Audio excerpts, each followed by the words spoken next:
আজকে বাংলাদেশ জামাত ইসলামের নেতৃত্বে কয়েকটি দল বিভিন্ন ইস্যুতে পিআর এবং সনদ বাস্তবায়ন, জুলাই সনদ বাস্তবায়ন সহ কয়েকটি ইস্যুতে আন্দোলনের কর্মসূচি ঘোষণা করেছে, জনসংযোগ করছে, গণমিছিল করবে।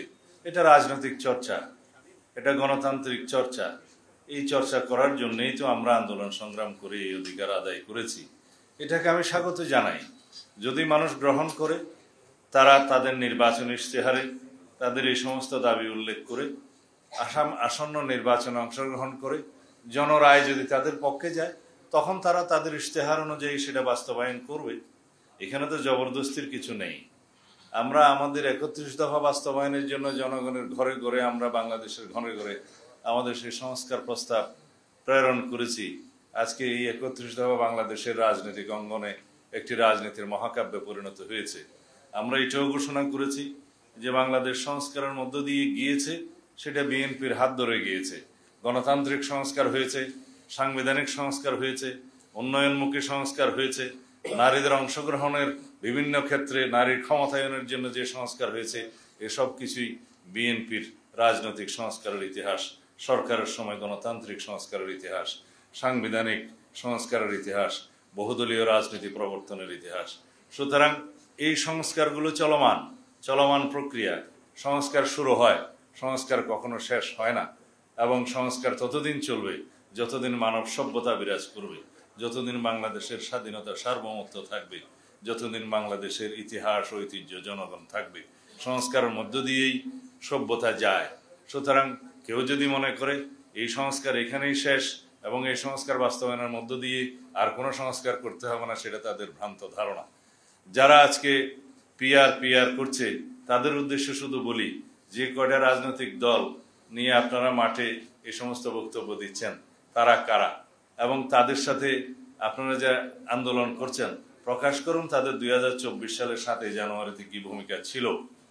আমরা জানি আপনাদের অন্তর্ভুক্ত একটি রাজনৈতিক দল, নাম নেব না, আপনারা খুঁজে বের করবেন।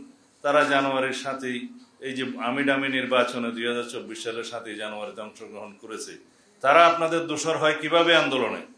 যারা বিগত 16 বছরে ফ্যাসিবাদী শাসনামলে বাতাস করেছে আওয়ামী লীগের সমস্ত কর্মকাণ্ডে, তারা আপনাদের আন্দোলনের শরিক হয় কিভাবে?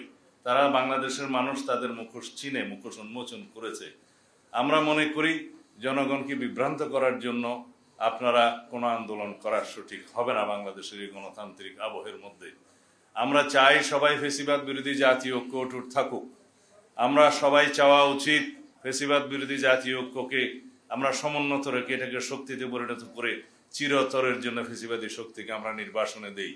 সুতরাং আমরা এমন কোনো কর্মকাণ্ড করতে পারবো না যার মধ্য দিয়ে ফ্যাসিবাদের পুনরুত্থান হয় অথবা ফ্যাসিবাদের প্রত্যাবর্তন সহজ হয়, অথবা আমরা এমন কোনো কর্মকাণ্ড করতে পারি না যার ফাঁক ফোকরের মধ্য দিয়ে বাংলাদেশে অস্থিরতা সৃষ্টি করতে পারে।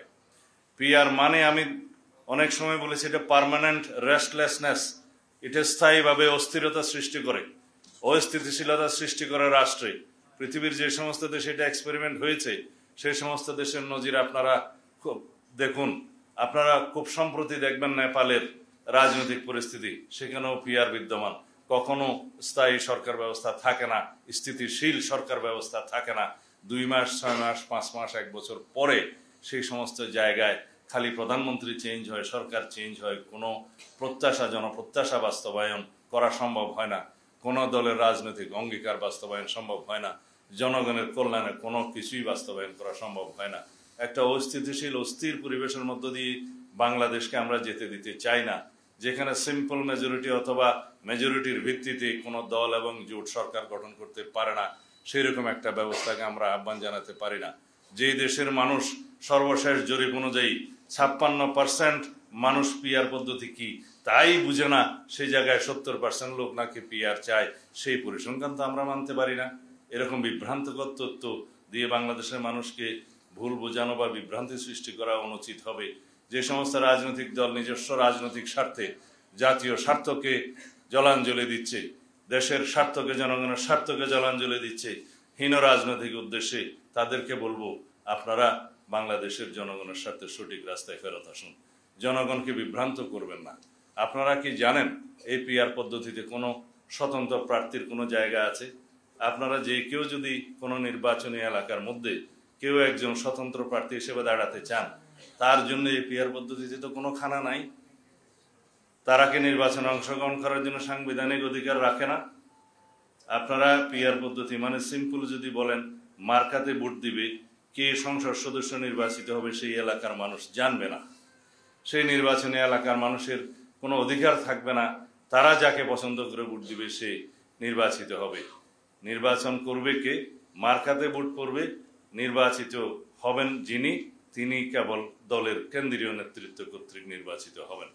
দলের প্রেসিডেন্ট, সেক্রেটারি অথবা আমির সাহেব অথবা মজলিসের শোরা নির্ধারণ করবে কোন এলাকায় কে নির্বাচিত হবেন। সেই হিসাবে বাংলাদেশের মানুষের গণতান্ত্রিক অধিকার তো নিশ্চিত হলো না। সেই পদ্ধতি কি আমরা চাই? বাংলাদেশের মানুষ যেই পদ্ধতি 56% মানুষ বলে বুঝেই না, সেই পদ্ধতি কি আমরা চাইতে পারি? তো সুতরাং এই সমস্ত কথাবার্তা বলে জাতিকে বিভ্রান্ত করার চেষ্টা না করাই উচিত। যে পদ্ধতিতে আপনি যাকে আপনার প্রতিনিধিকে ভোট দেওয়ার জন্য বর্তমানে সংবিধান স্বীকৃত আর্টিকেল 65 সাবসেকশন 2 অনুসারে বলা আছে যে প্রত্যেকটা আঞ্চলিক নির্বাচনী এলাকার জন্য জনগণের প্রত্যক্ষ ভোটে নির্বাচিত 300 সংসদ সদস্য লইয়া জাতীয় সংসদ গঠিত হইবে। সেই জায়গায় কেউ কেউ তাদের নেতৃবৃন্দ নাকি বলছে যে সংসদ সদস্য বা জাতীয় সংসদ নির্বাচনের কথা বলা আছে সংবিধানে, কি পদ্ধতিতে হবে সেটা নাকি বলা নাই। বলেই তো দিলাম, অনেক জায়গায় পড়ে দেখতে পারেন। বলছে পিআরে হবে না অন্যভাবে হবে, সেটা নাকি বলা নাই, স্পষ্ট বলা আছে।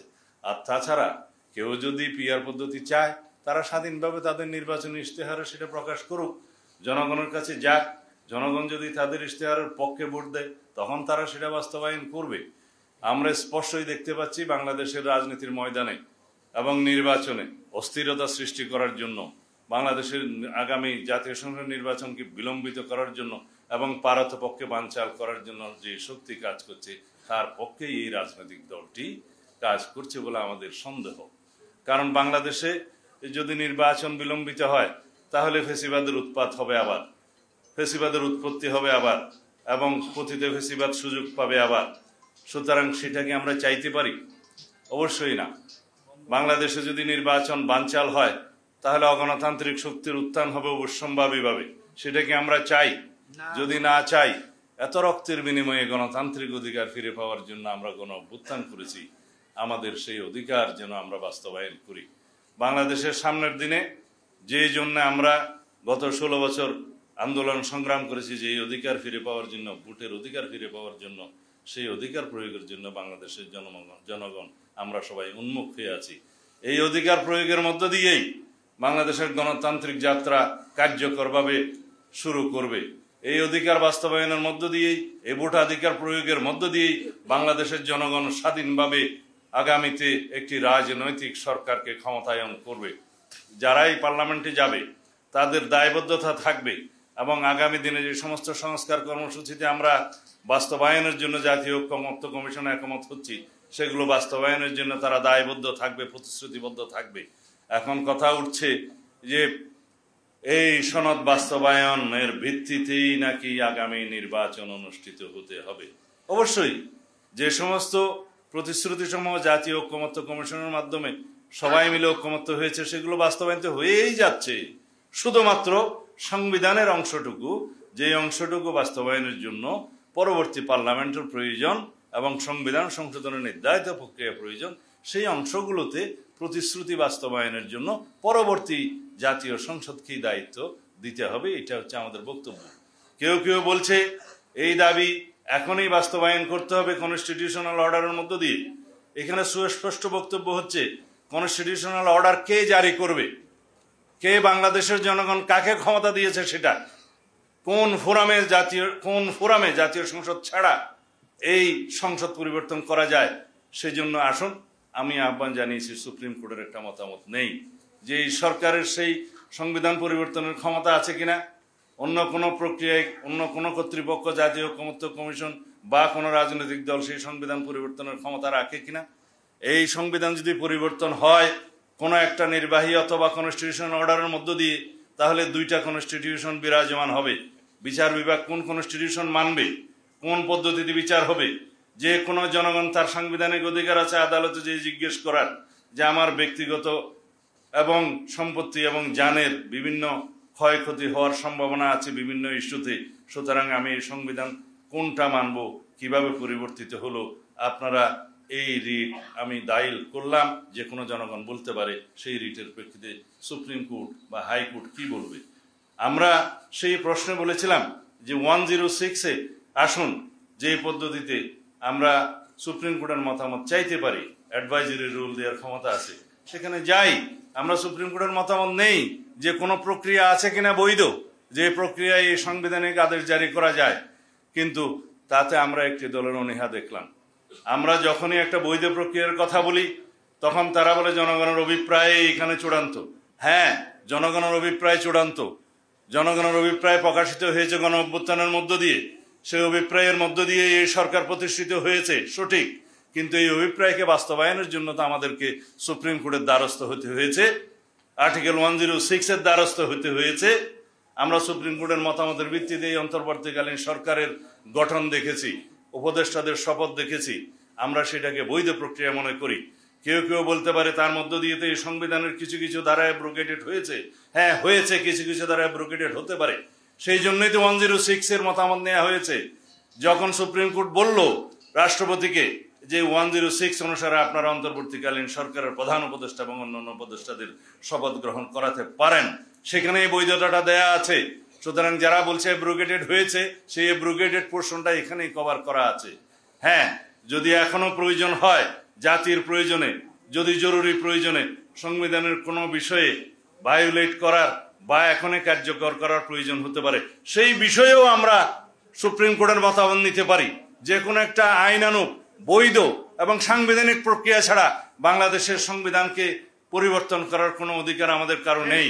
তাহলে পরে এমন একটি পরিস্থিতির নজির সৃষ্টি হবে, যেই নজিরটা আগামী 2 বছর পরে, 5 বছর পরে বারবার কোনো না কোনো দাবির মুখে পড়বে যে এইভাবে এই প্রক্রিয়ায় আবার সংবিধান পরিবর্তন করেন। রাষ্ট্র কোনো ছেলে খেলা নয়। 18 কোটি মানুষের ভাগ্য নিয়ে আমরা চিনিমিনি খেলতে পারি না। এই রাষ্ট্রকে একটি নিয়মতান্ত্রিক পদ্ধতিতে চলতে দিতে হবে। কোন রাজনৈতিক দলের অভিসন্ধির কাছে আমরা কোনোদিন মাথা নত করতে পারি না। এই জনগণের স্বার্থই চূড়ান্ত, এই জনগণের অভিপ্রায়ই চূড়ান্ত, এই দেশের সার্বভৌম জনগণই হচ্ছে চূড়ান্ত সিদ্ধান্ত দেওয়ার মালিক। আসুন আমরা তাদের কাছে যাই। আমরা বলেছি নির্বাচনের দিনে, একই দিনে আরেকটা ব্যালটের মাধ্যমে গণভোটের সেই রায়টা নেওয়া যাবে, যে এই সংস্কারের মধ্যে ঐক্যমত্য কমিশনের কাছে আমরা যারা প্রতিশ্রুতিবদ্ধ হয়েছে সকল রাজনৈতিক দল, সেই প্রতিশ্রুতির পক্ষে জনগণ আছে কিনা, সেই সনদের পক্ষে জনগণ আছে কিনা, হ্যাঁ অথবা না বলুন। যদি জনগণ হ্যাঁ বলে, তাহলে সেই পার্লামেন্ট, সেই নির্বাচিত সংসদের প্রত্যেকটা সংসদ সদস্য আইনানুগভাবে ম্যান্ডেট প্রাপ্ত হবে এই সনদ বাস্তবায়নের জন্য, তারা বাধ্য থাকবে সেই সনদ বাস্তবায়নের জন্য। আমরা সেই প্রক্রিয়ার কথা বলেছি, কিন্তু না, তাদের কথাই মানতে হবে যে সাংবিধানিক আদেশের মধ্য দিয়ে অবৈধভাবে এই ঘোষণা নাকি এখনই জারি করতে হবে, উইথ ইমিডিয়েট এফেক্ট, যে আজকে থেকে কার্যকর হলো ধরে নিয়ে। সংবিধান তো কোনো কচু পাতার পানি নয় যে যা খুশি যেভাবে খুশি সেভাবে আমরা বলে দিলেই পরিবর্তন হবে। অনেক বক্তব্য দিয়েছে এই ব্যাপারে। যখন রাষ্ট্র সংবিধান ছিল না, দেশে যখন স্বাধীনতার ঘোষণা দিতে হয়েছিল, বাংলাদেশের উপরে যখন যুদ্ধ চাপিয়ে দেয়া হয়েছিল, তখনকার নির্বাচিত প্রতিনিধিরা এই ভূখণ্ডের জন্য গণপরিষদ গঠন করে স্বাধীনতার ঘোষণাপত্র জারি করেন। সেখানেই জনগণের সামনে তারা বললেন, তারা গণপরিষদ গঠন করলেন। তারা রাষ্ট্রপতি, উপরাষ্ট্রপতি এবং মন্ত্রী পরিষদ গঠনের জন্য তারা এখতিয়ার দিলেন এবং তারা জনগণের পক্ষে রাষ্ট্র পরিচালনা করলেন। তারা জনগণের পক্ষে সমস্ত আইন কানুন প্রেসিডেন্ট অর্ডারের মাধ্যমে জারি করলেন। সেই বৈধ প্রক্রিয়ার মধ্য দিয়েই বাংলাদেশ চলেছে। পরে সংবিধান হয়েছে, সেই সংবিধান অনুসারে নির্বাচন হয়েছে, নির্বাচনের পরই সেই সাংবিধানিক প্রক্রিয়া রাষ্ট্র রেগুলারলি এসেছে, এখানে কোনো অনিয়ম হয়নি। এখন পর্যন্ত 17 বার এই রাষ্ট্রের সংবিধান পরিবর্তন হয়েছে, অ্যামেন্ডমেন্ট হবে, আগামীতে 18 বারও হবে। পৃথিবীর কোনো রাষ্ট্রে এই পর্যন্ত, উন্নত রাষ্ট্রেও 127 বার পর্যন্ত 1947 সাল থেকে এই পর্যন্ত সংবিধান পরিবর্তন হয়েছে। জনগণের জন্যই সংবিধান। সুতরাং জনগণ সেই সংবিধান পরিবর্তন করবে জনগণের চাহিদা অনুযায়ী, সমাজের চাহিদা অনুযায়ী, যুগের চাহিদা অনুযায়ী, জনকল্যাণকে সামনে রেখে। সুতরাং আমরা যেন কেউ আবেগী না হই, কেউ যেন এটা না বলি যে গণপরিষদের মাধ্যমে নতুন সংবিধান করতে হবে। আমি তাদেরকে বলেছিলাম গণপরিষদের মাধ্যমে নতুন সংবিধান প্রণীত হলে সেই সংবিধানকে আর পরিবর্তন করা যাবে না। 1972 সালে যে সংবিধান প্রণীত হয়েছে সেটা কি গণপরিষদের মাধ্যমে হয়নি? সেটাকে 1 বছরের ভিতরে পরিবর্তন করতে হয়নি, সংশোধনী আনতে হয়নি? নতুনভাবে যদি গণপরিষদের নামে আমরা একই জিনিস ধারণ করে এটাকে নতুন সংবিধান নাম দেই, তখন কি সেই সংবিধান পার্মানেন্ট হয়ে যাবে, ধর্মগ্রন্থ হয়ে যাবে? সেটা কি পরিবর্তন করা যাবে না? অবশ্যই পরিবর্তন করা যাবে জনগণের চাহিদা অনুযায়ী।